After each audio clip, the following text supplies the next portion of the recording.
વિધાનસભાનો 25મી March 2026નો છેલ્લો દિવસ છે। એક અત્યંત કહી શકાય ગંભીર માહિતી સામે આવી છે। વિધાનસભાની માધ્યમથી મેં તારાંકિત પ્રશ્ન તરીકે ગુજરાતના ગૃહમંત્રીને એક પ્રશ્ન પૂછ્યો હતો। જો કે મારો પ્રશ્ન પ્રાયોરિટીમાં ન આવ્યો એટલે વિધાનસભાની અંદર મને ચર્ચા કરવાની કોઈ તક મળી નથી, પરંતુ સરકારે જે જવાબ આપ્યો છે લેખિતમાં મને, એ જવાબ અત્યંત ગંભીર દિશા તરફ આપણું ધ્યાન દોરે છે। હમણાં સરકારે પોલીસ વાન ચાલુ કરી છે 112 જનરક્ષક। આ એક બહુ મોટું કૌભાંડ છે, જનરક્ષક 112 વાહન। કેમ કે આ તમામ ગાડીઓ પહેલી નજરે જોઈએ તો એવું લાગે કે આ પોલીસની ગાડી છે, પણ હકીકતમાં એ પોલીસની ગાડી નથી, એ ગાડી કંપનીની ગાડી છે। GMRI નામની એક કંપની છે। આ કંપની પાસે 112 ગાડીનો કોન્ટ્રાક્ટ છે। હવે આમાં કૌભાંડ ક્યાં છે? કૌભાંડ એમાં છે કે પોલીસ જે કામ કરે છે એ અતિ સંવેદનશીલ, ગંભીર, ગુપ્ત, કાયદો વ્યવસ્થા સાથે સંકળાયેલી મહત્વની બાબતોનું કામ કરે છે। પોલીસને 112 નંબર ઉપર જે કાંઈ ટેલિફોન આવે છે એ તમામ ટેલિફોન બહુ મહત્વના મુદ્દા ઉપર આવતા હોય છે।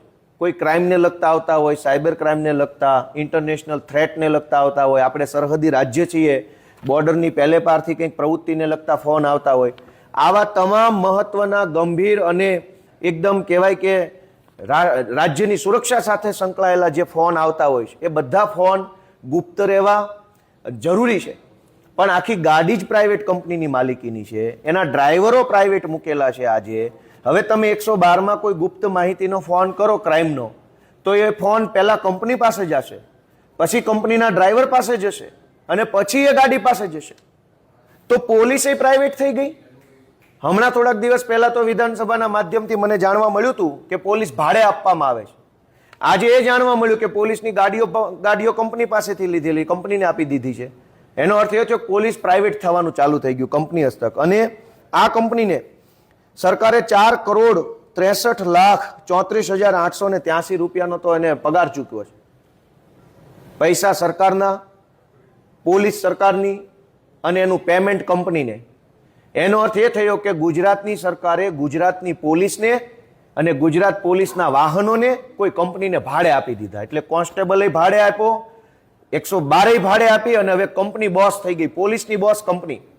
અને આ 112 નંબરની જે ગાડીઓ છે એ ગાડીઓને કોઈ ફિક્સ લોકેશન ઉપર મૂકી રાખવામાં આવે છે અને કાગળ ઉપર એવું ચિત્ર મૂકવામાં આવે છે કે દર 10 મિનિટે તમને ગમે ત્યાંથી વાહન સરકારી કોલ લગાવશો 112 તો ઝડપથી 10 મિનિટમાં તમને કોલ એટેન્ડ કરી લે એવી ગાડીની સુવિધા મળશે।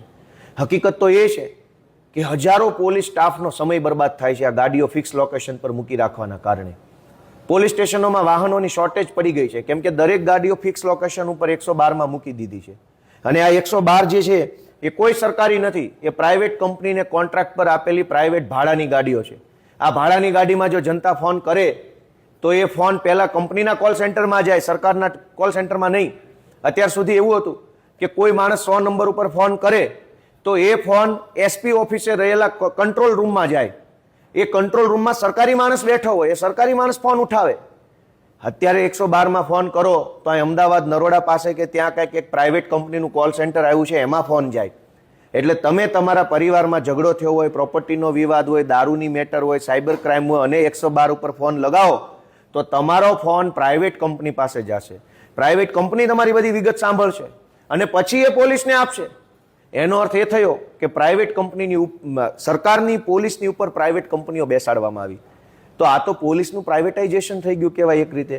મારી ગુજરાતની ભાજપની સરકારને વિનંતી છે કે ખુલાસો કરે, તમે આ પોલીસનું પ્રાઇવેટાઇઝેશન ક્યારથી ચાલુ કર્યું ને કોના કહેવાથી ચાલુ કર્યું, અને લોકોની ગુપ્તતા ભંગ થાય, લોકોની સંવેદનશીલ માહિતી લીક થાય એવું આ કામ છે। એટલે ગુજરાતના ગૃહમંત્રીએ આ બાબતે સ્પષ્ટ ખુલાસો કરવો જોઈએ એવી હું માંગણી વ્યક્ત કરું છું।